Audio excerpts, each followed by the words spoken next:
కాసేపట్లో ప్రారంభం కానుంది. సభకు మనం చూస్తున్నాం టీడీపీ శ్రేణులు ప్రజలు ఎక్కడెక్కడి నుంచో భారీగా తరలి వస్తున్నారు. మొత్తం 5 లక్షల మందికి పైగా వస్తారని నేతలు అంచనా వేగా ఇప్పటికే ఒక 2 నుంచి 3 లక్షల మంది వరకు వచ్చారని చెప్తున్నారు. అందుకు తగ్గట్టుగా ఏర్పాట్లు చేస్తున్నారు. ఇక సభా ప్రాంగణం నుంచి మరింత సమాచారాన్ని మా కొలీగ్ దీపిక పూర్తి సమాచారం అందిస్తారు. దీపిక, ఎటు చూసినా పసుపు జెండాలే దర్శనమిస్తున్నాయి. ఎంతో శ్రమతో ఎక్కడెక్కడి నుంచో ప్రజలు అక్కడ జనాలందరూ కూడా భారీగా తరలి వస్తున్నారు. ప్రస్తుతం మీరేంటి ఎక్కడ ఏ సభా ప్రాంగణం దగ్గర ఉన్నారు, ఎటువైపు ఉన్నారు, ప్రస్తుతం పరిస్థితి ఎలా ఉంది అక్కడ? ప్రస్తుతం థ్యాంక్ యూ శ్రీదేవి. ప్రస్తుతం మనం మీరు అన్నట్లుగానే ఎటు వైపు చూసినా కూడా పసుపుమయం కనపడుతుంది. ఒక్కసారి మనకి రామకృష్ణ ఇప్పుడు ఇక్కడ ఉన్న సిచ్యువేషన్ని మీకు హైట్స్లో చూపిపోతున్నాడు. నేను కరెక్ట్గా ఎగ్జాక్ట్గా సభా ప్రాంగణం ఆపోజిట్లోనే ఉన్నాను. ఏదైతే మరి కాసేపట్లో భారీ బహిరంగ సభ నిర్వహిస్తున్నారో ఆ భారీ బహిరంగ సభ ముందు నుంచి ఉన్నాను. ఎటు చూసినా కూడా పసుపుమయం అయిపోయింది. ప్రతి ఒక్కరూ కూడా పసుపు క్యాపులతో దూర ప్రాంతాల నుంచి వచ్చిన వాళ్ళందరూ కూడా ఇక్కడికి రాగానే అందరూ కూడా చాలా ఉత్సాహంగా సంతోషంగా వెళ్ళి ఆ సభ ముందు కూర్చున్నారు. ఆ జాతీయ అధ్యక్షులు నారా చంద్రబాబు నాయుడు గారు ఏదైతే చెప్తారో ప్రసంగము, దానికోసం ఏం చెప్తారు, మా ప్రాంతాన్ని ఎలా అభివృద్ధి చేస్తారు, ఏంటి దేని గురించి చెప్పబోతున్నారనే ఆసక్తితో కూడా లోపలికి వెళ్తున్న పరిస్థితులు మనం చూడొచ్చు. కంప్లీట్గా 4 వైపుల నుంచి కూడా సభా ప్రాంగణానికి 4 వైపులు ఇరువైపుల నుంచి కూడా ఇక్కడ జన సంద్రోహం అయితే తరలి వస్తున్నారు. ప్రస్తుతం అయితే మనకి 5 లక్షల జనాభా వస్తుంది అంటూ అంచనా వేశారు. కానీ 5 లక్షల్ని కూడా మించి దాటిపోయే అవకాశం ఉంది. ఎందుకంటే ఇంకా మనకి ఇప్పుడు ఎగ్జాక్ట్గా 1:30 అవుతుంది. సభా ప్రాంగణం ఇంకా 2 గంటలుగా స్టార్ట్ అవుతుంది అంటున్నారు. ఇప్పటికీ సాంస్కృతిక కార్యక్రమాలకి రిహార్సల్స్ అయితే కొనసాగుతున్నాయి ప్రస్తుతం సభల మీద. కాసేపట్లో సభ దగ్గరికి కూడా అధ్యక్షుల వారు అలాగే నారా లోకేష్ గారు అందరూ చేరుకుంటారు. మంత్రులు, ఎమ్మెల్యేలు కూడా, ఎంపీలు కూడా. సో ఆ తర్వాతనే ఇంకా అంటే కొంచెం వాతావరణం మనకి సహకరించకపోవచ్చు అనే ఒక సందేహం కూడా ఉంది. అయినా కానీ వాటన్నిటిని దాటుకొని కూడా ఈరోజు ఈ సభా ప్రాంగణానికి చాలా మంది వస్తున్న పరిస్థితులు మనం చూడొచ్చు. విజువల్స్లో రామకృష్ణ చూపిస్తున్నారు, కెమెరామెన్ రామకృష్ణ. సో మొత్తము పసుపు జెండా, పసుపు క్యాప్స్ అలాగే టవల్స్తో కూడా ప్రతి ఒక్కరు చిన్న పెద్ద అనే తేడా లేకుండా వేసుకొని వెళ్తున్న పరిస్థితి. కంప్లీట్గా పసుపుమయం అయిపోయిందని చెప్పొచ్చు కడప జిల్లా అంతా కూడా. ఇప్పటికి మనం చాలా మందితో మాట్లాడించే ప్రయత్నం మాట్లాడించాం కూడా. సో శ్రీదేవి ఇక్కడ మొత్తానికి చెప్తున్న పరిస్థితి ఏంటంటే కడప జిల్లా అనేది ఎవరి అడ్డా కాదు, ఓన్లీ వైఎస్ఆర్సీపీ అడ్డా అని ఇప్పటి వరకు చెప్పుకున్నారు. కానీ ఇప్పుడు మేము సగర్వంగా చెప్పుకుంటున్నాం కడప జిల్లా వాసులంగా.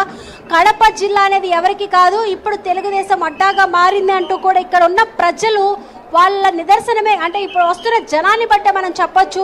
ఎటువంటి అడ్డంకులు సృష్టించలేదు కడప జిల్లా వాసులు కూడా. ప్రతి ఒక్కరు కూడా అనుకూలించారంటూ కూడా ప్రతి డిపార్ట్మెంట్ చెప్తున్న పరిస్థితి. ఒక్కసారి చూడండి రోడ్స్ మీద ఎంతమంది జనాలు వెయిట్ చేస్తున్నారో. వాళ్ళందరూ లోపలికి వస్తే సభా ప్రాంగణం 5 నిమిషాల్లో కంప్లీట్గా క్లోజ్ అయిపోయింది. మిగతా వాళ్ళందరూ కూడా రోడ్ల మీద నుంచొని ఈ సభను చూడాల్సిన పరిస్థితి అయితే మనకు చూడొచ్చు. ఇది చాలా తక్కువ. ఇంకా క్రౌడ్ మాత్రము చాలా మంది నడిచి వస్తున్నారు. దారి పొడుగునా కూడా ట్రాఫిక్ జామ్ అయిపోయిన పరిస్థితి అక్కడ ఉంది.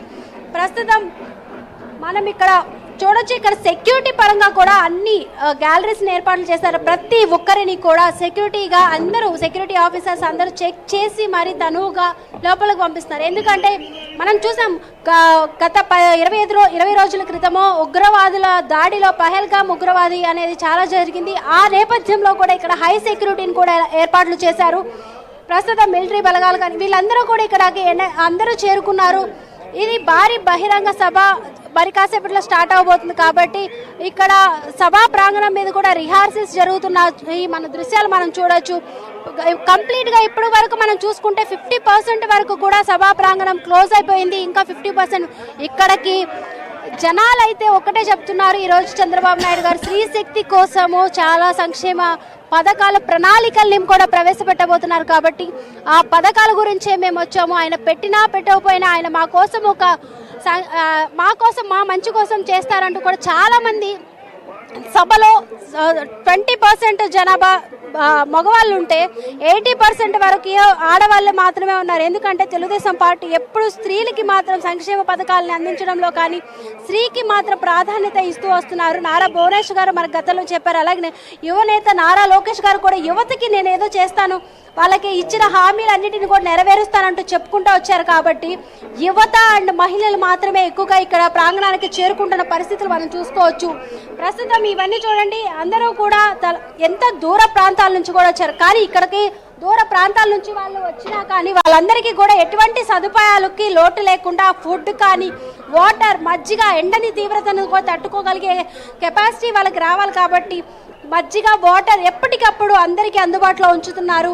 మనం ఇక్కడ లారీలు చూడొచ్చు, హెరిటేజ్ వాళ్ళది లారీ చూడొచ్చు, వాటర్ బాటిల్స్, ఇవన్నీ మజ్జిగ ప్యాకెట్స్ కానీ అందరికీ అందుబాటులో తీసుకొచ్చే ప్రయత్నం చేస్తున్నారు. వాలంటీర్స్ కూడా ఏర్పాట్లు చేశారు. ప్రతి ఒక్క చోట కూడా వాలంటీర్స్ని తీసుకొచ్చి వాళ్ళకి అందరికీ ప్రతి ఒక్కరికి కూడా మజ్జిగ ప్యాకెట్స్ సప్లై చేస్తున్నారు.